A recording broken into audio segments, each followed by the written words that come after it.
President Trump said to the king, "You've raised one very good son." an Yeah. implicit insult to Prince Harry, probably meant. I absolutely immediately noticed the line about "you've raised one son, one good son." Look, Donald Trump has not hidden his antipathy to either Prince Harry or Meghan Markle.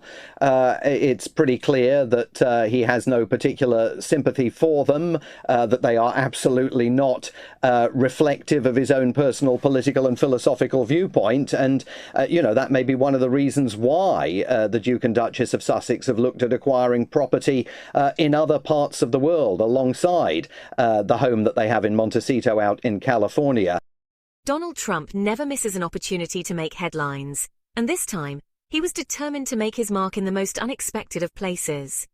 When he recently found himself sitting across from King Charles at a glittering UK banquet, surrounded by the world's most powerful and influential figures, Trump saw his chance to stir the pot. He seized the moment like a man auditioning for the role of royal commentator-in-chief, eager to leave a lasting impression on both the royals and the global audience watching from afar.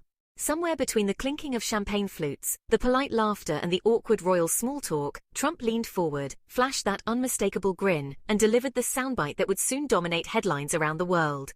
"King Charles," Trump boomed, his voice echoing through the Grand Hall, "you raised one son really well, one son. Not a generic diplomatic, you must be proud of your boys." No, Trump made sure everyone in the room and everyone watching at home knew exactly who he was talking about. The message was crystal clear, and the tension in the air was almost palpable. The golden heir himself, Prince William. The monarchy's favourite son. The one who follows the rule book so carefully it might as well be tattooed on his forearm. William, the steady hand, the future king in waiting, the pride of the royal family. The cameras caught King Charles chuckling politely, nodding along, doing that tight-lipped smile he saves for moments when he knows the whole world is watching. It was the kind of smile that says everything and nothing at once. You could practically see the thought bubble over his head. At last, someone's saying it out loud. Someone's acknowledging that my heir is the perfect future king and my spare... Well, let's not mention the spare. In that moment, Trump had managed to say what many only dared to whisper, and the royal world would never quite be the same.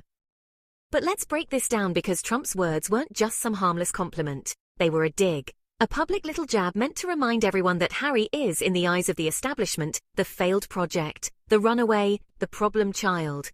And yet, here's the irony. Who said Harry ever wanted to be raised well in the way Charles and Trump seem to define it? Who said Harry wanted to be a clone of William, smiling on cue, never speaking out, never daring to challenge the crown's toxic traditions? Harry isn't in London crying over missed royal dinners. He's not pounding on palace gates asking to be let back in. He's in Montecito, California, living in the sunshine, raising his kids, and actually enjoying his life. He's not living on taxpayer money. He's not evicting anyone from their homes just because Camilla fancies a change of scenery. He's not grinning for cameras while secretly briefing the press against his own brother. Harry's not playing the palace's game anymore, and that, right there, is what burns them. Picture the scene. Trump, chest puffed out, raises his glass like he's about to deliver the State of the Union. The room is filled with dignitaries, the clinking of glasses echoing in the Grand Hall. "To King Charles," he declares with a flourish. "You did an absolutely tremendous job with one of your sons." The room waits in anticipation, hanging on his every word. Really first class. William's a winner, folks. A total winner. The kind of guy you want leading the charge, a true embodiment of royal duty. He's everything a future king should be. Shakes hands, kisses babies, smiles for the press. A picture-perfect prince, always ready for the cameras. Terrific job. And Charles beams, his face lighting up with pride, as if the world is finally seeing what he's always known. Camilla probably smirks behind her wine glass, a knowing look in her eyes, as if she's in on a private joke. William gives that well-practiced, polite smile, the kind that says he's heard it all before yet remains gracious. And somewhere across the ocean, Harry probably hears about it and just laughs because, honestly, it's ridiculous. The absurdity of it all isn't lost on him. Let's not forget, this is the same King Charles who spent decades sneaking around behind Diana's back, a history that's hard to shake off. The same Charles who turned a blind eye while the palace machine fed his younger son and daughter-in-law to the wolves, a tale of betrayal and intrigue.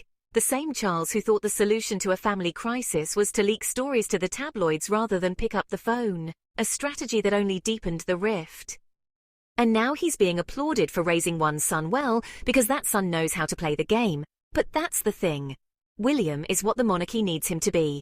Obedient, predictable, polished. He is the ultimate PR project, the shining example of how to be royal without rocking the boat. And Trump, of course, eats that up, because Trump loves men who stay in line, who follow the script, who look the part. But is that really the gold standard of fatherhood? Because if we're keeping it real, raising one son to be a perfect monarch in waiting while the other is driven out of the country just to survive is not exactly Father of the Year material. It's like congratulating someone for baking one perfect cake while the other one caught fire in the oven.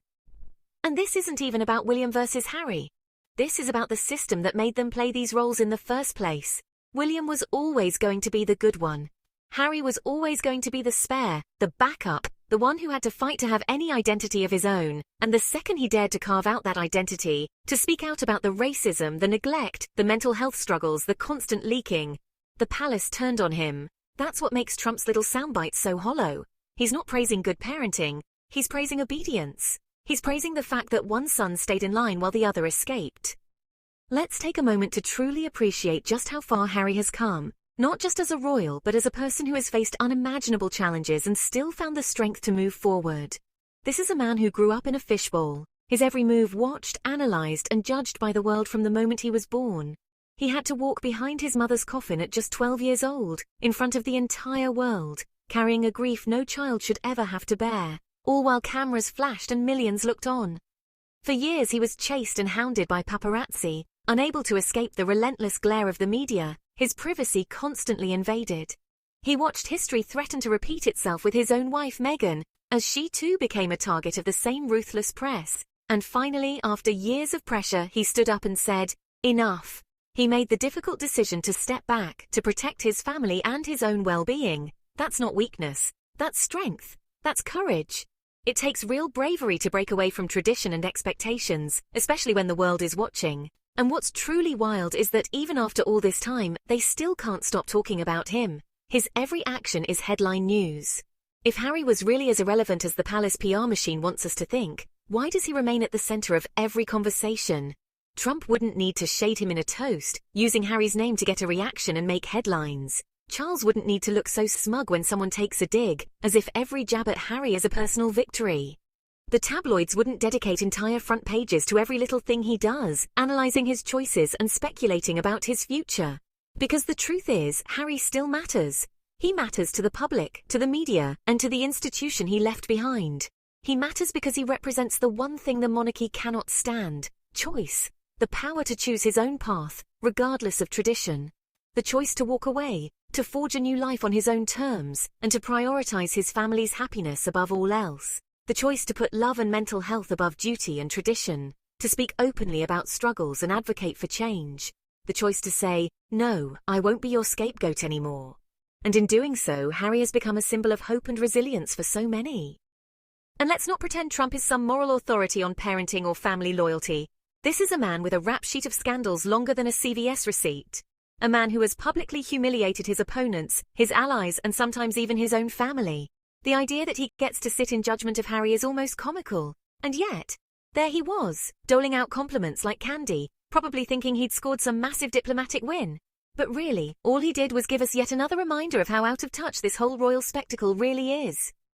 Because here's the bottom line, Harry isn't the problem. He never was. The problem is a monarchy so rigid it would rather lose a son than change.